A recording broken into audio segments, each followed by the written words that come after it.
100% would make these muffins again. No question. 100%. Hello, fellow travelers, and welcome back to another week of the January Pantry Challenge. If you're ready, press the like button and let's do this. Friday night, we had a delicious homemade gluten-free pizza. Saturday for lunch, we had a couple of sandwiches. We used up the last of the lunch meat and the coffee creamer. Before the meal prep started, I made air-fried potatoes, bacon, and eggs for breakfast. Here is the meal plan for the week. Tonight, we're gonna have this sausage and kale soup. This is kale from our garden, beans, sausage, and I got the crock pot with some onions and garlic in there, ready to go. The soup was fantastic. I forgot to put the carrots in it, but it was still good. Monday night, we're gonna have cabbage rolls. Ooh, that's a normalized kitchen back there. I got a bunch of hamburger on sale. Check that out. So I've already fried it all up and we are getting ready to make the cabbage rolls. And you remember that cabbage I got for 39 cents a pound last week over on the Biggs Prep. I hauled that, super excited. Then this is my beef and stuffing casserole that we made last night. It turned out pretty good. Definitely tried another vintage recipe using shelf-stable ingredients from the Pepper Pantry if you want to stay tuned for that. Wednesday night, we're gonna eat these loaded mashed potatoes. We don't really like these. They're not our favorite. I'm gonna make this venison with some gravy to pour over the top of the mashed potatoes. And that's the whole point of a January Pantry Challenge, is to use up things that are lingering in the pantry. While these potatoes are not our favorite, they are perfectly edible. We need to get them out of the Prepper Pantry so that we can rotate them in with some foods that we do like. Thursday, I'm gonna have these sweet potatoes. Mr. B is gonna have some long grain wild rice. He's gonna have these chicken legs that were in the freezer, and I'm gonna have some turkey cheddar sausages. The chicken legs are still frozen, so I'm just gonna go ahead and put them back in the fridge and let them thaw. There is the meal plan for the week. Let's do this. Meal prep has been a success. I've got pretty much everything all done.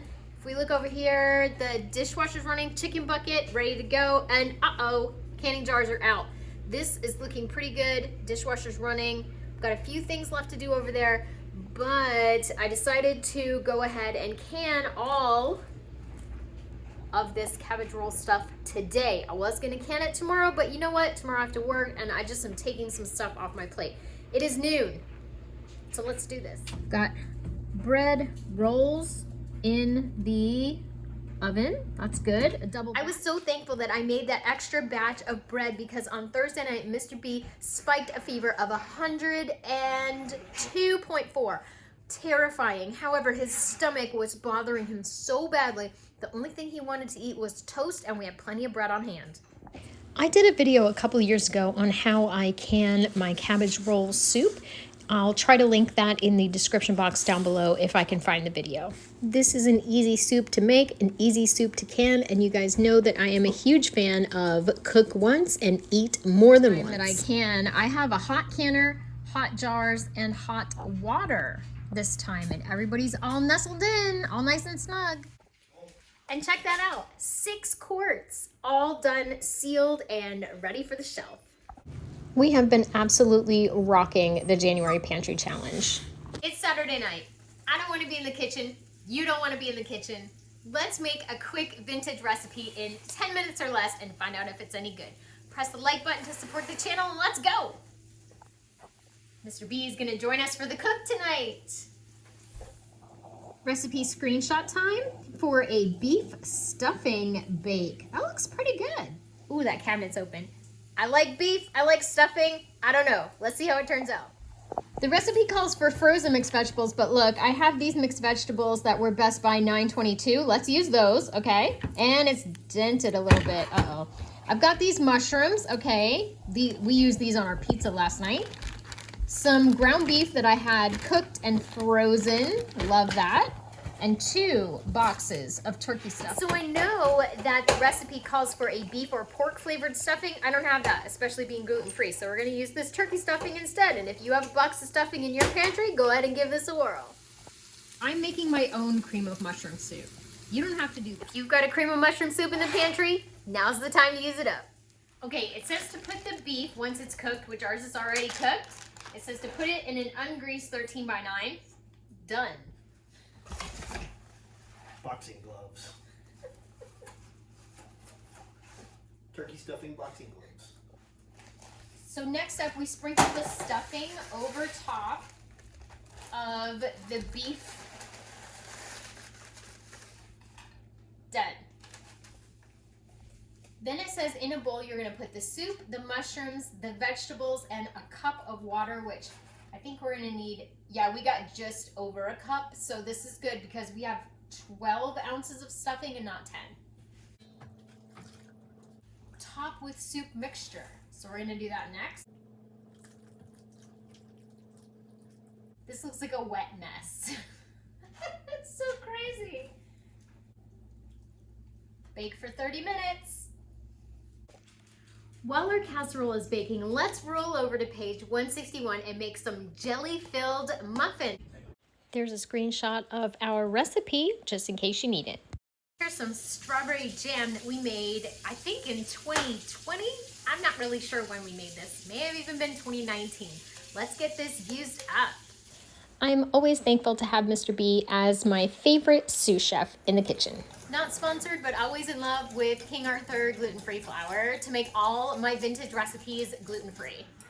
These little muffins came together so quickly. They were super easy, and I think anybody could make these at any skill of baking. Who needs a mixer when you have Mr. B on your side? He's good at that. Now we fill each muffin tin 2/3 of the way full, and we're gonna put a blob of strawberry jelly in the middle. This would be a great recipe to try with the kids or even the grandkids. Super delicious, super easy, and super fun to make. We have a count of 3 spoons so far. How many spoons will we need to complete this recipe? The dough is super sticky. They look pretty good. I think we've done an okay job so far. We'll see.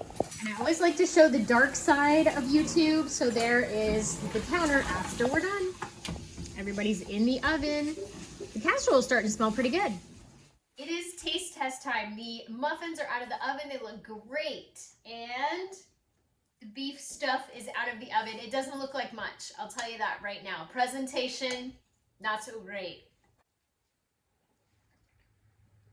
I love stuffing. If you like stuffing, you're gonna love this one. Stuffing and This would be really good if you had ground venison, because the stuffing, I think, would be a nice kind of almost cover for the gaminess. So if you had like ground game meat, I think this would be great. good. I like it. These muffins are hot. They just came out of the oven. Ooh. Steam.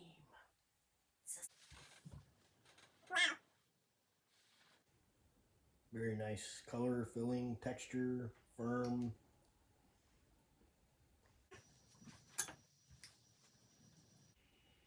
What?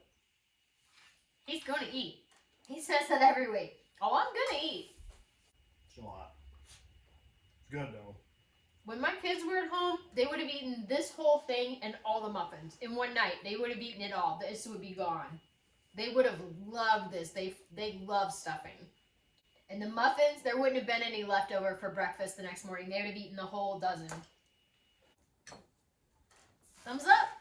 Thanks so much for watching. Hope you got something out of the video. And remember, everybody, no matter where you roam, you can always find your way back home to the Biggs Homestead Kitchen. Just follow the delicious smells. Bye.